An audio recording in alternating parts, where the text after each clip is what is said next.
আমার স্কুল আজ দ্রুত ছুটি হয়ে গেছে, তাই আমি বাসায় গিয়ে আব্বুকে একটা সারপ্রাইজ দিব।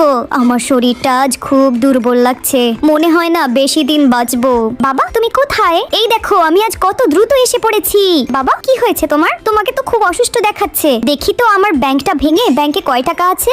এই গুটি কয়েক টাকা দিয়ে তো কিছুই হবে না। যাই এখন আমি খেতে যাই। এবার তো আমাদের গাজরের ফসল খুব ভালো হয়েছে, এখন এই গাজরগুলো বাজারে নিয়ে যাব।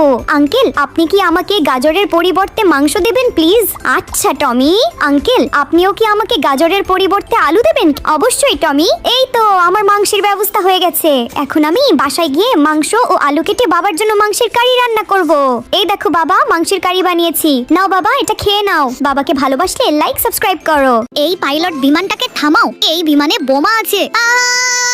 আমি তো শেষ। বাবা টমি কাঁদিস না, তোর মা আমাদের ছেড়ে চলে গেছে। এই দেখ টমি তোর জন্য আমি নতুন রোবট মা নিয়ে এসেছি। আমি চাই না এরকম রোবট মা, আমি আমার আসল মাকে চাই। টমি কেঁদো না, তুমি আমাকে তোমার আসল মাই ভাবতে পারো। না আমি এটা কখনোই ভাবতে পারবো না।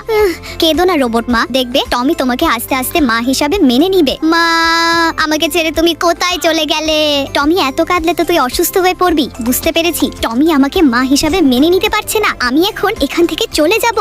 আমি তো অজ্ঞান হয়ে যাচ্ছি। আমার রোবট তো আমাদের ছেড়ে চলে গেছে। বাবা তো ওই রোবট মায়ের জন্য কান্না করছে। এখন আমার ওই রোবট মাকে খুঁজতে যেতে হবে। রোবট মা তুমি কোথায়? ওরে এই মালটাকে ধর, এটাকে বিক্রি করলে প্রচুর টাকা পাবো। রোবট মা তুমি কোথায়? আমাকে বাঁচাও। আমার ছেলে টমি বিপদে পড়েছে, ওকে দ্রুত বাঁচাতে যেতে হবে। এই অপহরণকারীর দল যা পালা এখান থেকে, না হলে তোদেরকে খেয়ে ফেলবো। ওরে বাবারে দ্রুত পালাই, না হলে এই রোবট আমাদের খেয়ে ফেলবে। আর কখনো আমার টমির দিকে চোখ তুলে তাকাবি না। বাবা দ্রুত আসো, রোবট মা অজ্ঞান হয়ে রাস্তায় পড়ে আছে। দাঁড়া টমি আমি এখনই আসছি। এখন আমার রোবট মাকে দ্রুত ঠিক করতে হবে। বন্ধুরা মাকে ভালোবাসলে লাইক সাবস্ক্রাইব করো।